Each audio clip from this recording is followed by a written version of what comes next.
Hello, chess people. Now, the images on the screen deserve some explanation, so let me explain.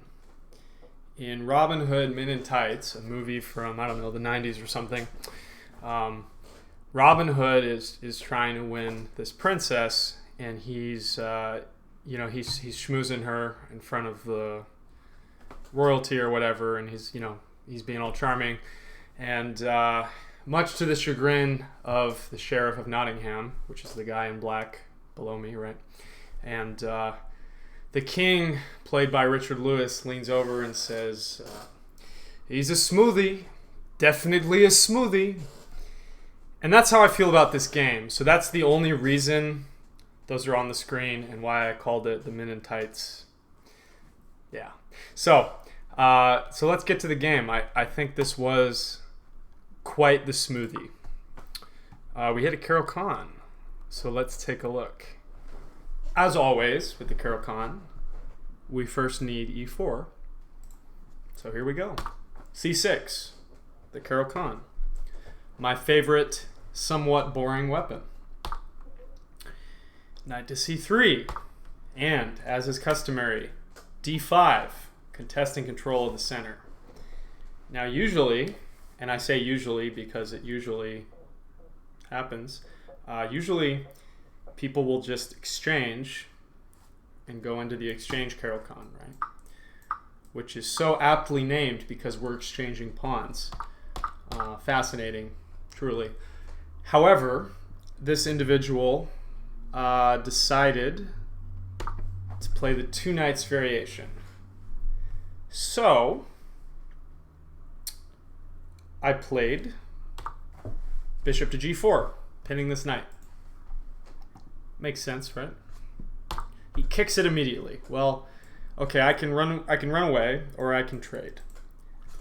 I think I'd like to trade. Captures with the queen, and we get this very standard position. And generally in the Caro Kann, you're just going to capture on e4. You're just going to do it. You're going to capture the e4 pawn and give it to the poor, like Robin Hood, right? So he captures back, and you could go into this kind of deal, but this isn't really ideal in this position here. So play knight to d7. Let's see how he continues. Bishop c4. Okay, danger, right? Scary. Now the computer wants this. Fascinating. Somewhat leading to some craziness here, right? And I'd consider this pretty boring. Truly boring. However, I played e6 to stop any kind of treachery on f7. d4. Okay, remember this move because apparently I could not remember that he played d4, and I'll show you in a minute here, right? Knight g to f6. Standard development, right? Takes. Boring. Now, you'll notice the d4 pawn is hanging. You will notice. I will not notice in the game, though, because I do not take the d4 pawn, even though I should, because it's free. So take free things when free things are presented, right? But I thought, all right, let's just develop. I don't want any funny business, right? Rook to e1. It's still free, folks. I didn't take it, though. I castled. Okay. Now it's not free. So now it's in your best interest to not give your queen away for d4. However, I would love to go after that bishop and, get rid of his advantage with the bishop pair. So I play knight to d5, right? Hitting the dark squared bishop. We have an exchange. And here, you have to decide which way do I want my pawn structure. Do I want it like this, or do I want it like this? Well, on this auspicious day, I decided I wanted an open e-file, which is something I don't usually do in the Caro Kann. But here we are, right? So how did this continue? I'm thinking, okay, at this point, we've barely used any time at all, right? And this looks like he may be going for a quick draw, and he's probably thinking, oh my God, this is the most boring game I've ever played. This guy's going for a draw. So he's really blitzing these moves out, right? He sets up this trick, tricky thing, right? Lines his queen up with the king, and basically he wants to do this, right? And it looks pretty tricky. I mean, I can do that, but the game continues. So there's a couple things I could do. I could attack this queen, or I could play something like this, right? And if he does this nonsense, I have this, or I have this, whatever, right? But I decide, okay, let's just hit that queen and see what he does. I'm expecting, maybe that, but then, ooh, right? Okay, but I don't get that at all. And even less less confrontational is just, just, what are we doing here, folks? So let's see what happened. Ooh, okay. So he wants to keep trading. Fancies himself quite the, merchant, whatever you want to call it. He loves to trade, right? So, okay, let's do it. So what to do now? I mean, we could play rook to f8, have an exchange.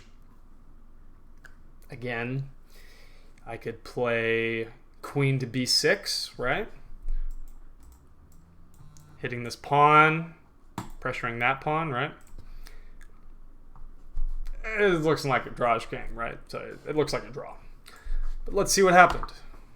Queen b6, hitting the pawn. For some reason, my opponent did not feel a spiritual connection to that pawn, so he didn't defend it. He played rook to e3.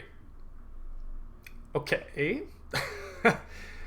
It's clear he's trying to double and go for some back rank tomfoolery, right?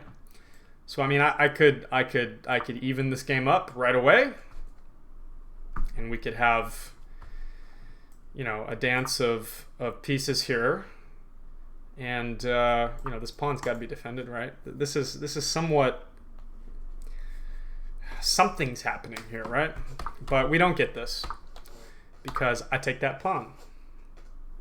I'll take a free pawn because I don't think it's worth giving this pawn up. I think he's made a grave mistake, and if I can survive whatever attack he's planning, I will thrive, and he will not. So he doubles the rooks as expected. Now notice, good people, there's some nonsense here, right? These are so violently pointed at my position. My king is, in a back rank, right? There are some back rank threats. So I have to be careful here. But I don't fall into any nonsense, right? So I don't make any nothing moves like a6. I'm going to take another pawn. I'm up 2 pawns now. This is great. This is excellent. I'm loving this, right? Queen c7. And now I'm really wondering what my opponent is up to. So now the choice is, do I grab another pawn? Do I defend my b pawn somehow? Do I attack this pawn? What do I do, right? And I realized he's got some cheese here. Because he might be trying to sacrifice that queen of his. So I also looked at this, right? This adequately addresses everything, right? Because this is covered. But if you play a a tempting move, you know, like a blitz move, you're going to lose. Because he can do that. And now you can't take back because, you know, generally in chess we like to win the game. That would lose the game. So that's a tempting move, and the blitz bullet mind goes to like attack the queen, you know, win the game, but don't do that. You could also just take that and life goes on, but really, that's, yeah. So we got to avoid that kind of nonsense. We have to avoid that kind of nonsense. So what did I come up with? I took the pawn. Now he takes the pawn. The position's changed, right? This is no longer defended. Now he's pressuring one of my rooks. So now, you'll notice I have 23 minutes on the clock, roughly, and he's still playing blitz chess. 27 and a half minutes. So, I think I can read his mind. Now, I'm terrible at bragging, but I was completely right. I was so right, and this game is absolutely a smoothie because of it. He wants to take that rook on A8 for the same reason he would have taken it on C8. Because he can win with a back rank checkmate, right? But I'm not going to let that happen. So what do I have to do? I have to devise a little trap, right? So he can sack his queen all day. Be my guest, right? And I'm pretty sure he's going to go for it. So I have to prepare a counter sacrifice. Queen A5. Now it's true. He doesn't have to take that rook, but I'm pretty sure he's going to do it, right? Now the positives here, if he does just take on C6 like he should, I'm still up a pawn, an outside passed pawn. And this is defended, and we're good, right? I can make room for the king, and life goes on. I'm still up. That's like if he gets what's going on, right? But he takes the rook. Now, why does he take the rook? Because he's hoping and praying that I take his queen and then lose the game. However, a rule that I always follow in chess, I try to win the game as much as possible. So, when he takes the rook, I unleash my counter sacrifice. And I'm going to turn this on because it's just like serotonin, dopamine release. Let's see here. Oh, where is it? Here we go. Here we go. Boom! Blue! Brilliant! I love it. So here's the thing, right? If he runs, I'm pretty sure this is a double brilliant. Yes! Double brilliant! Double blue, right? That just feels so good. Doesn't that feel good? Just it feels good to see, right? Okay. But that doesn't happen. So I'll do away with this blue nonsense now, but it just feels so good to see it, right? So, queen takes E1 check. He's got to take that. He's got it. If he doesn't and he runs, I'll take his other rook. Then he's got to take me, and then I'll just have a rook and he won't. So obviously I take the queen, and now check this out, right? I'm up 2 pawns. Gotta love it. So he's trying to stop me, but it's not going to happen. Now maybe this was an inaccuracy here, but I just start moving the king in because the way I see it, I've got to get my king in the action here, and eventually all the way up here, because I can see in my head, like a crystal ball, I can see my rook on A3, my pawn on A7, his rook on, my pawn on A2, because we're black pieces, my rook on A3, and his rook on A1, right? And he's going to run his king over. So I got to get my king over there to help out. And this pawn doesn't really matter. This pawn is a distraction. This pawn matters. Because once I get behind here, I can cut off the king, take this. He can only defend one at a time. So if he defends this one, I advance elsewhere. If he tries to take this, I chop this off and I just march up, right? We'll see how that goes. But king f8 allows rook to a6. But it's okay because I'm coming into the game, right? And you're going to see this king is doing overtime here. So, okay, takes the pawn. Very sad. Anyways, push the pawn, right?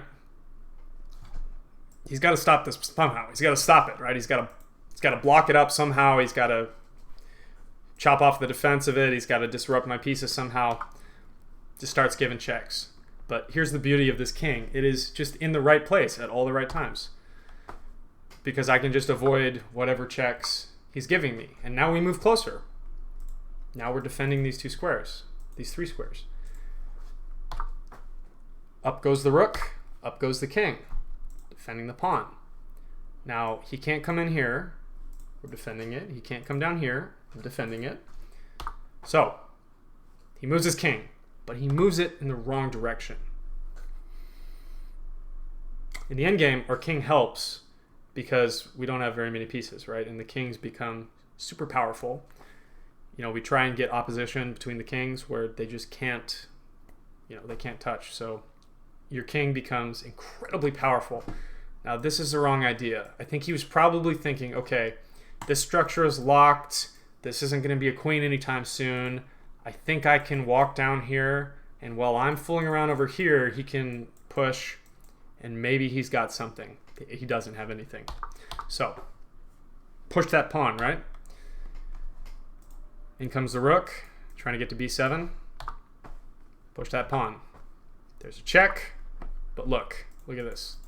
Defense, right? Look at these key squares the king's defending. Excellent. Up goes the rook, as expected. The prophecy is coming true, right? Push that pawn. The prophecy, right? Okay. Here comes the king.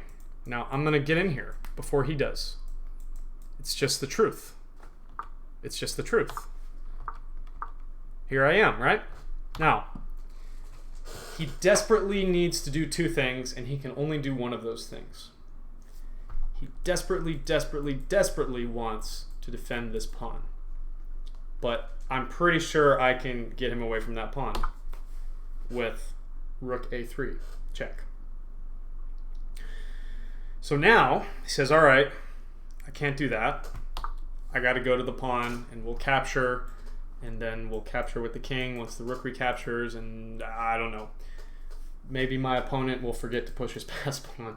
So, take the pawn first. So smooth. Yeah, so smooth. Okay. Take the pawn first. In comes the king as expected. And now, get out of my own way, right? Okay. Here comes the king. Run away. Don't lose focus. What a disaster this would be, right? Okay.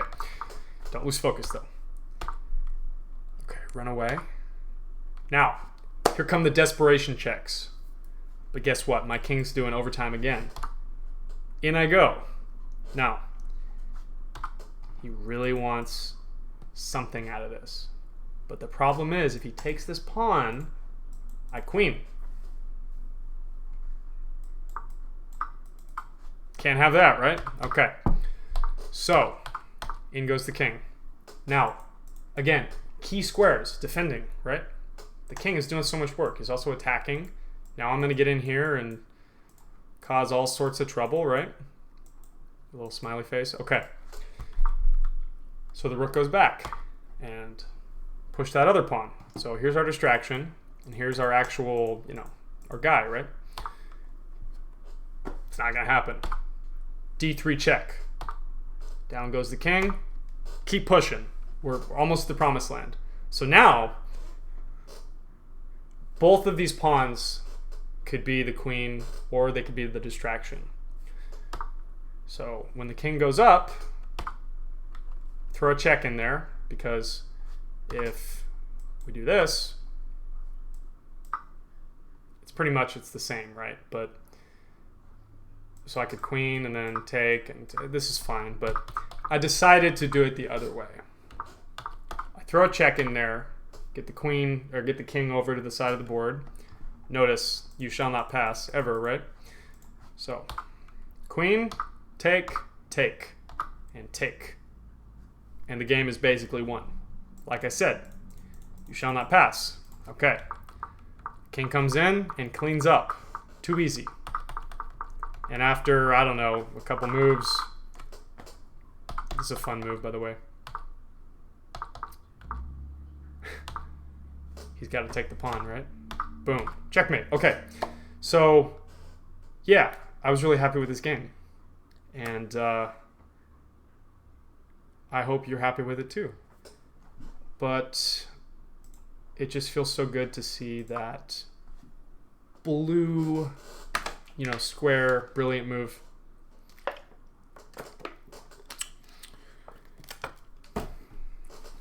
So I hope you enjoyed this. Keep calm and chess on. Join us on Tuesdays for some chess. Take care.